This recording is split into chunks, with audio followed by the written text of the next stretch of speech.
समस्त को praise the Lord. यही संध्या समय आम्भे माने परित्राण कौन ए विषय रे आलोचना करिबा।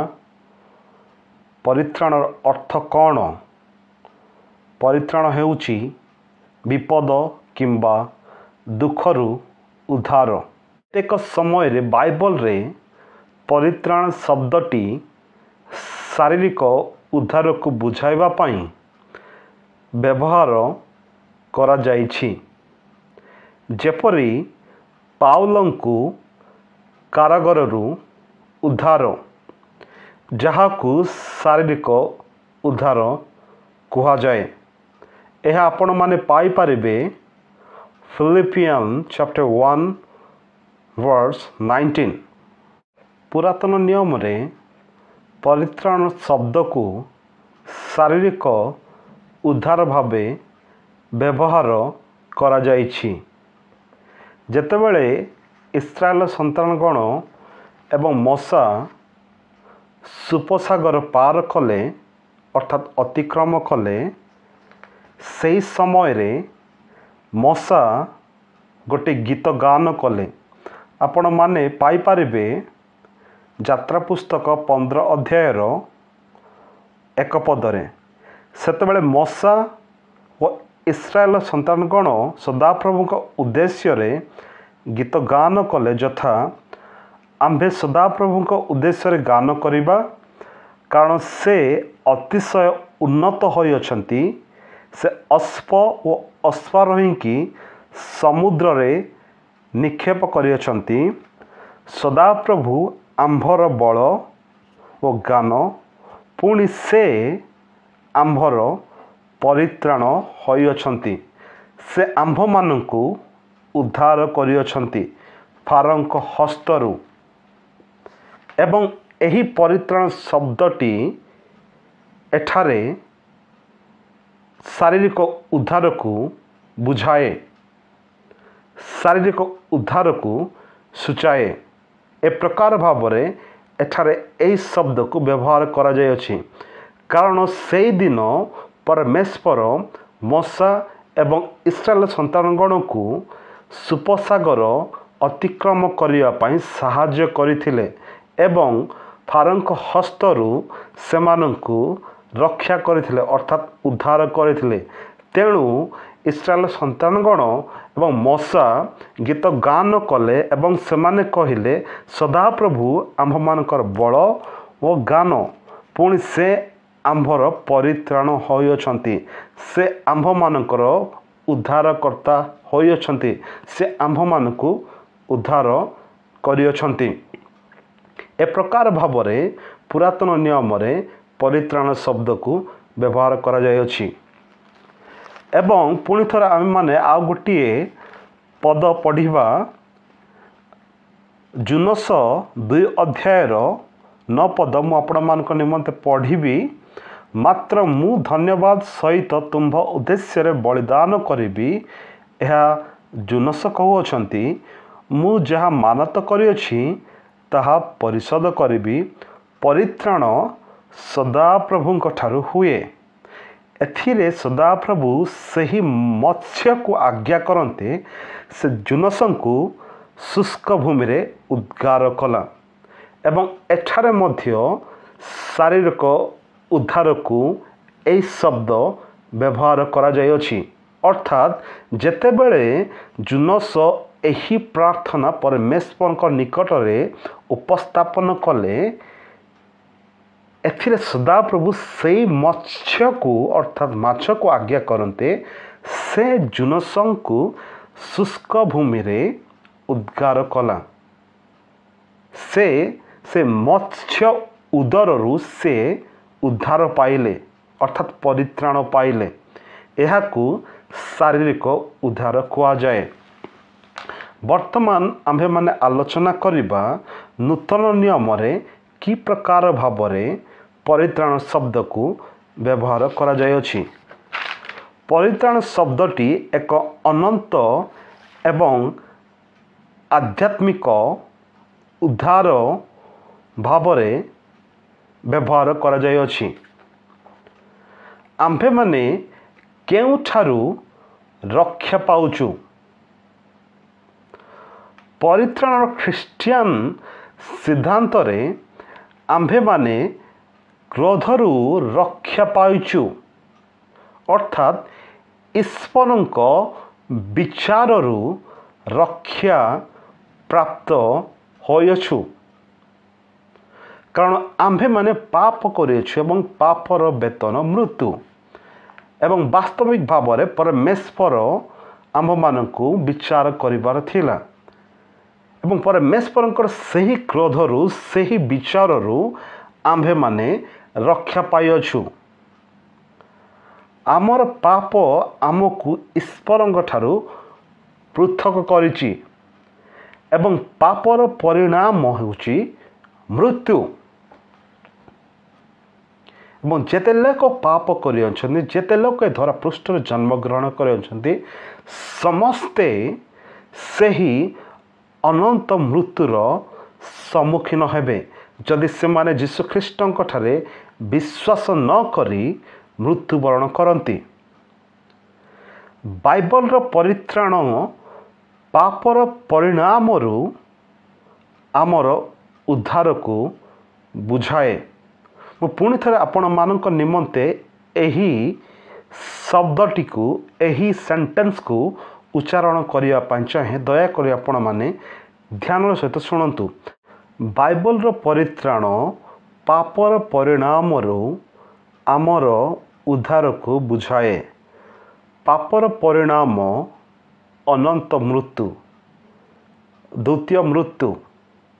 ଯେତେବେଳେ ଆମ୍ଭେମାନେ ଏହି ମୃତ୍ୟୁରୁ ଉଦ୍ଧାର ପ୍ରାପ୍ତ ହେଉ, ଅର୍ଥାତ୍ ଦ୍ୱିତୀୟ ମୃତ୍ୟୁ ଅର୍ଥାତ୍ ଅନନ୍ତ ମୃତ୍ୟୁରୁ, ଅଗ୍ନିମୟ ହ୍ରଦରୁ ଉଦ୍ଧାର ପ୍ରାପ୍ତ ହେଉ, ତାହାକୁ ପରିତ୍ରାଣ କୁହାଯାଏ। ଆମେ ପାପର ଶକ୍ତି ଏବଂ ଦଣ୍ଡ ଉଭୟରୁ ରକ୍ଷା ପାଇଛୁ। ପରିତ୍ରାଣ ଖ୍ରୀଷ୍ଟିଆନ ସିଦ୍ଧାନ୍ତରେ ପରମେଶ୍ୱରଙ୍କ ଅନୁଗ୍ରହ ଦ୍ୱାରା ଅନନ୍ତ ଦଣ୍ଡରୁ ଉଦ୍ଧାର। ପରମେଶ୍ୱରଙ୍କର ଅନୁଗ୍ରହ ସକାଶୁ ଆମ୍ଭେମାନେ ଅନନ୍ତ ଦଣ୍ଡରୁ ଆମ୍ଭେମାନେ ଉଦ୍ଧାର ପାଇବାକୁ ପରିତ୍ରାଣ କୁହାଯାଏ। ମୁଁ ଆପଣମାନଙ୍କ ନିମନ୍ତେ ଗୋଟିଏ ପଦ ପଢ଼ିବା ପାଇଁ ଚାହେଁ। ପ୍ରକାଶିତ ପୁସ୍ତକ 20 ଅଧ୍ୟାୟର 15 ପଦ ମୁଁ ପଢ଼ିବା ପାଇଁ ଚାହେଁ। ଯାହାର ନାମ ଜୀବନ ପୁସ୍ତକରେ ଲେଖା ହୋଇଥିବାର ଦେଖାନଗଲା, ତାହାକୁ ଅଗ୍ନିମୟ ହ୍ରଦରେ ପକାଗଲା। 14 ପଦ, ତତ୍ପରେ ମୃତ୍ୟୁ ଓ ପାତାଳକୁ ଅଗ୍ନିମୟ ହ୍ରଦରେ ପକାଗଲା। ଏହି ମୃତ୍ୟୁ ଅର୍ଥାତ୍ ଅଗ୍ନିମୟ ହ୍ରଦ ଦ୍ୱିତୀୟ ମୃତ୍ୟୁ। ଏହି ଅଗ୍ନିମୟ ହ୍ରଦକୁ ଦ୍ୱିତୀୟ ମୃତ୍ୟୁ ବୋଲି କୁହାଯାଏ। ଯେତେବେଳେ ଆମ୍ଭେମାନେ ଏହି ଅନନ୍ତ ମୃତ୍ୟୁରୁ ଅର୍ଥାତ୍ ଅଗ୍ନିମୟ ହ୍ରଦରୁ, ଦ୍ୱିତୀୟ ମୃତ୍ୟୁରୁ ଉଦ୍ଧାର ପ୍ରାପ୍ତ ହେଉ, ତାହାକୁ ପରିତ୍ରାଣ କୁହାଯାଏ। କିନ୍ତୁ ଆମମାନେ କିପରି ପରିତ୍ରାଣ ପାଇବା? ଯେତେବେଳେ ଆମ୍ଭମାନଙ୍କର ନାମ ଜୀବନ ପୁସ୍ତକରେ ଲେଖା ହେବ, ତାହେଲେ ହିଁ ଆମ୍ଭେମାନେ ଏହି ଅଗ୍ନିମୟ ହ୍ରଦରୁ ଅର୍ଥାତ୍ ଦ୍ୱିତୀୟ ମୃତ୍ୟୁରୁ ଉଦ୍ଧାର ପାଇପାରିବା, ପରିତ୍ରାଣ ପାଇପାରିବା। ଏବଂ ଧର୍ମଶାସ୍ତ୍ର ଆମ୍ଭମାନଙ୍କୁ ଶିକ୍ଷା ଦିଏ ଆମ୍ଭେମାନେ କି ପ୍ରକାରେ ପରିତ୍ରାଣ ପାଇପାରିବା ଏବଂ ଅନନ୍ତ ମୃତ୍ୟୁରୁ, ଅଗ୍ନିମୟ ହ୍ରଦରୁ, ଦ୍ୱିତୀୟ ମୃତ୍ୟୁରୁ ରକ୍ଷା ପାଇବା। ରୋମୀୟ ପୁସ୍ତକ 10 ଅଧ୍ୟାୟର 9 ପଦରେ ଏ ପ୍ରକାର ଲେଖା ଅଛି, ଯେଣୁ ତୁମ୍ଭେ ଯଦି ମୁଖରେ ଯୀଶୁଙ୍କୁ ପ୍ରଭୁ ବୋଲି ସ୍ୱୀକାର କରିବ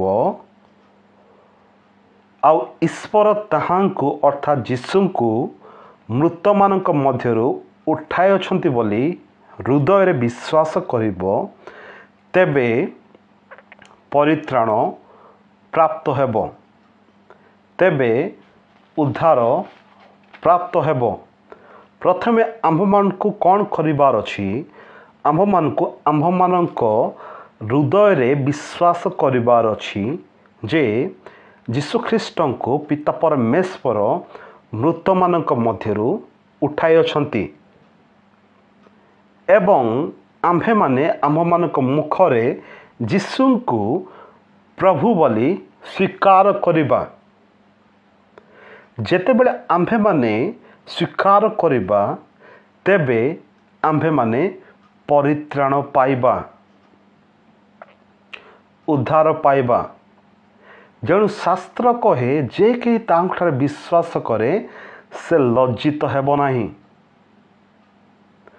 କାରଣ ଯିହୁଦୀ ଓ ଗ୍ରୀକ୍ ମଧ୍ୟରେ କିଛି ପ୍ରଭେଦ ନାହିଁ, ଯେଣୁ ସମସ୍ତଙ୍କର ତ ଏକ ପ୍ରଭୁ। ଆଉ ଯେତେ ଲୋକ ତାହାଙ୍କ ନିକଟରେ ପ୍ରାର୍ଥନା କରନ୍ତି, ସେ ସମସ୍ତଙ୍କ ପ୍ରତି ସେ ଅନୁଗ୍ରହର ନିଧି ସ୍ୱରୂପ। କାରଣ ଯେ କେହି ପ୍ରଭୁଙ୍କ ନାମ ଧରି ପ୍ରାର୍ଥନା କରିବ, ସେ ପରିତ୍ରାଣ ପ୍ରାପ୍ତ ହେବ, ସେ ଉଦ୍ଧାର ପ୍ରାପ୍ତ ହେବ, ସେହି ଅଗ୍ନିମୟ ହ୍ରଦରୁ ରକ୍ଷା ପ୍ରାପ୍ତ ହେବ, ସେ ଦ୍ୱିତୀୟ ମୃତ୍ୟୁରୁ ରକ୍ଷା ପ୍ରାପ୍ତ ହେବ ଏବଂ ସେ ବ୍ୟକ୍ତିଙ୍କର ନାମ ଜୀବନ ପୁସ୍ତକରେ ଲିଖିତ ହେବ ଏବଂ ସେ ବ୍ୟକ୍ତିଙ୍କୁ ଅଗ୍ନିମୟ ହ୍ରଦରେ ପକାଯିବ ନାହିଁ। ସେ ଯୀଶୁଖ୍ରୀଷ୍ଟଙ୍କର ସନ୍ତାନ ହେବ। ମୁଁ ଆପଣମାନଙ୍କ ନିମନ୍ତେ ଇଂରାଜୀ ବାଇବଲରୁ ରୋମୀୟ ପୁସ୍ତକ 10 ଅଧ୍ୟାୟର 9 ପଦ ପଢ଼ିବା ପାଇଁ ଚାହେଁ। That if you confess with your mouth the Lord Jesus and believe in your heart that God has raised him from the dead, you will be saved. ତୁମ୍ଭେ ମାନେ ଉଦ୍ଧାର ପାଇବ। ଏହାର ପ୍ରକୃତ ଅର୍ଥ ଏହା, ଆମ୍ଭମାନଙ୍କଠାରେ କୌଣସି ଶକ୍ତି ସାମର୍ଥ୍ୟ ନାହିଁ ଯେଉଁଦ୍ୱାରା ଆମ୍ଭେମାନେ ନିଜେ ନିଜେ ଉଦ୍ଧାର ପାଇବା, ଆମର କାର୍ଯ୍ୟ ଦ୍ୱାରା, ଆମର କର୍ମ ଦ୍ୱାରା। ୟୁ ୱିଲ୍ ବି ସେଭ୍ଡର ଅର୍ଥ ଆମ୍ଭମାନଙ୍କୁ ସୁରକ୍ଷା କରାଯିବ, ଉଦ୍ଧାର କରାଯିବ।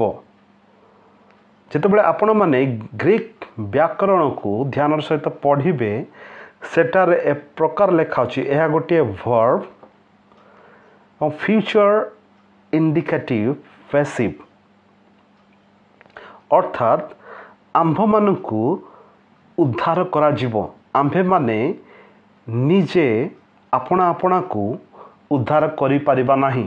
ଆମ୍ଭମାନଙ୍କଠାରେ କୌଣସି କ୍ଷମତା ନାହିଁ, କୌଣସି ଦକ୍ଷତା ନାହିଁ, କିନ୍ତୁ ପରମେଶ୍ୱର ସେ ନିଜେ ଆମ୍ଭମାନଙ୍କୁ ଅଗ୍ନିମୟ ହ୍ରଦରୁ ଉଦ୍ଧାର କଲେ, ରକ୍ଷା କଲେ। ଏହା ହେଉଛି ପରମେଶ୍ୱରଙ୍କର ଅନୁଗ୍ରହ, ଏହା ହେଉଛି ପରମେଶ୍ୱରଙ୍କର ଦୟା। ଏହି ସନ୍ଧ୍ୟା ସମୟରେ ମୁଁ ଆପଣମାନଙ୍କୁ ଉତ୍ସାହିତ କରିବା ପାଇଁ ଚାହେଁ, ଯଦି ଆପଣମାନେ ଉଦ୍ଧାର ପାଇନାହାନ୍ତି, ପରିତ୍ରାଣ ପାଇନାହାନ୍ତି, ପରିତ୍ରାଣର ପ୍ରକୃତ ଅର୍ଥ କ'ଣ? ଅଗ୍ନିମୟ ହ୍ରଦରୁ ଉଦ୍ଧାର ପାଇବା, ଅନନ୍ତ ମୃତ୍ୟୁରୁ ଉଦ୍ଧାର ପାଇବା, ଦ୍ୱିତୀୟ ମୃତ୍ୟୁରୁ ଉଦ୍ଧାର ପାଇବା। କିନ୍ତୁ କି ପ୍ରକାର ଭାବରେ ଆମ୍ଭେମାନେ ଦ୍ୱିତୀୟ ମୃତ୍ୟୁରୁ ଉଦ୍ଧାର ପାଇବା? ଆମ୍ଭମାନଙ୍କ ହୃଦୟରେ ଆମମାନେ ବିଶ୍ୱାସ କରିବାର ଅଛି ଯେ ଯୀଶୁଖ୍ରୀଷ୍ଟଙ୍କୁ ପରମେଶ୍ୱର ମୃତମାନଙ୍କ ମଧ୍ୟରୁ ଉଠାଇଅଛନ୍ତି।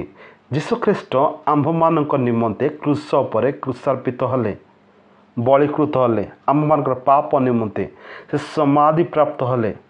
ପିତା ପରମେଶ୍ୱର ପୁତ୍ର ପରମେଶ୍ୱରଙ୍କୁ ମୃତମାନଙ୍କ ମଧ୍ୟରୁ ଉଠାଇଲେ। ଏହାକୁ ଆମ୍ଭେମାନେ ଆପଣ ହୃଦୟରେ ବିଶ୍ୱାସ କରିବାର ଅଛି ଏବଂ ଆପଣ ମୁଖରେ ସ୍ୱୀକାର କରିବାର ଅଛି ଯେ ଯୀଶୁଖ୍ରୀଷ୍ଟ ଆମ୍ଭମାନଙ୍କର ପ୍ରଭୁ। ଯେତେବେଳେ ଆମ୍ଭେମାନେ ଏହି ବିଷୟକୁ ବିଶ୍ୱାସ କରିବା ସମ୍ପୂର୍ଣ୍ଣ ହୃଦୟ ସହିତ, ତାହେଲେ ଆମ୍ଭେମାନେ ପରିତ୍ରାଣ ପାଇବା। କାରଣ ପରିତ୍ରାଣ ସମସ୍ତଙ୍କ ନିମନ୍ତେ। ତେଣୁ ଶାସ୍ତ୍ର କହେ ଯେ କେହି ତାଙ୍କର ବିଶ୍ୱାସ କରେ ସେ ଲଜ୍ଜିତ ହେବ ନାହିଁ। ଈଶ୍ୱର ସମସ୍ତଙ୍କର ପ୍ରଭୁ, ଗ୍ରୀକମାନଙ୍କର ମଧ୍ୟ, ଜିହୁଦୀମାନଙ୍କର ମଧ୍ୟ। ଏବଂ ଯେତେ ଲୋକ ତାହାଙ୍କଠାରେ ବିଶ୍ୱାସ କରିବେ ସେ ସମସ୍ତଙ୍କୁ ସେ ଉଦ୍ଧାର କରିବେ। ବିଶ୍ୱାସ କରେ ଆପଣମାନେ ଏହି ସଂକ୍ଷିପ୍ତ ପ୍ରେଜେଣ୍ଟେସନ୍ ଦ୍ୱାରା ଆପଣମାନେ ପରିତ୍ରାଣ କିପରି ପାଇବେ, ପରିତ୍ରାଣ କ'ଣ ଆପଣମାନେ ଶିଖିଲେ। ଯଦି ବାସ୍ତବିକ ଭାବରେ ଆପଣ ପରିତ୍ରାଣ କ'ଣ, ପରିତ୍ରାଣ କିପରି ପାଇବେ ଯଦି ଆପଣମାନେ ଶିକ୍ଷାପ୍ରାପ୍ତ ହୋଇଅଛନ୍ତି ଏ ସନ୍ଧ୍ୟା ସମୟରେ, ତାହେଲେ ମୁଁ ବିଶେଷ ଆପଣମାନଙ୍କୁ ଉତ୍ସାହିତ କରିବା ପାଇଁ ଚାହେଁ। ଦୟାକରି ଆପଣମାନେ ଏହି ବିଷୟକୁ ଅନ୍ୟ ଲୋକମାନଙ୍କ ସହିତ ସେୟାର କରିବା ପାଇଁ ଚେଷ୍ଟା କରନ୍ତୁ। ଯଦି ଆପଣମାନେ ପରିତ୍ରାଣ ପାଇନାହାନ୍ତି ତାହେଲେ ଯୀଶୁଖ୍ରୀଷ୍ଟଙ୍କ ଠାରେ ବିଶ୍ୱାସ କରନ୍ତୁ। କାରଣ ସେ ଯେ ଆପଣମାନଙ୍କ ନିମନ୍ତେ କ୍ରୁଶରେ କ୍ରୁଶାର୍ପିତ ହେଲେ, ସମାଧିପ୍ରାପ୍ତ ହେଲେ ଏବଂ ତୃତୀୟ ଦିବସରେ ପୁନର୍ଥିତ ହେଲେ, ଏହାକୁ ବିଶ୍ୱାସ କରନ୍ତୁ। ଏହାକୁ ସୁସମାଚାର କୁହାଯାଏ। ଏବଂ ଯେତେବେଳେ ଆପଣମାନେ ବିଶ୍ୱାସ କରିବେ ଆପଣମାନଙ୍କର ନାମ ଜୀବନ ପୁସ୍ତକରେ ଲିଖିତ ହେବ।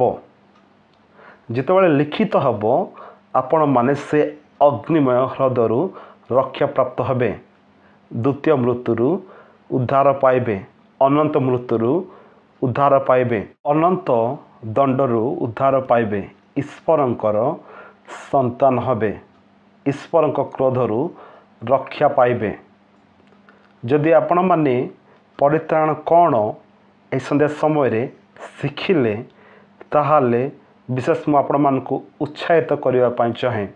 ଦୟାକରି ଏହି ଶିକ୍ଷାକୁ ଅନ୍ୟ ଲୋକମାନଙ୍କ ନିକଟରେ ମଧ୍ୟ ଉପସ୍ଥାପନ କରିବା ପାଇଁ ଚେଷ୍ଟା କରନ୍ତୁ, ଯେପରି ଆପଣମାନଙ୍କ ଦ୍ୱାରା ସେମାନେ ମଧ୍ୟ ପରିତ୍ରାଣ କ'ଣ ଶିକ୍ଷା ପାଇବେ ଏବଂ ଅନ୍ୟମାନଙ୍କ ନିମନ୍ତେ ଆଶୀର୍ବାଦର କାରଣ ସ୍ୱରୂପ ହୋଇପାରିବେ।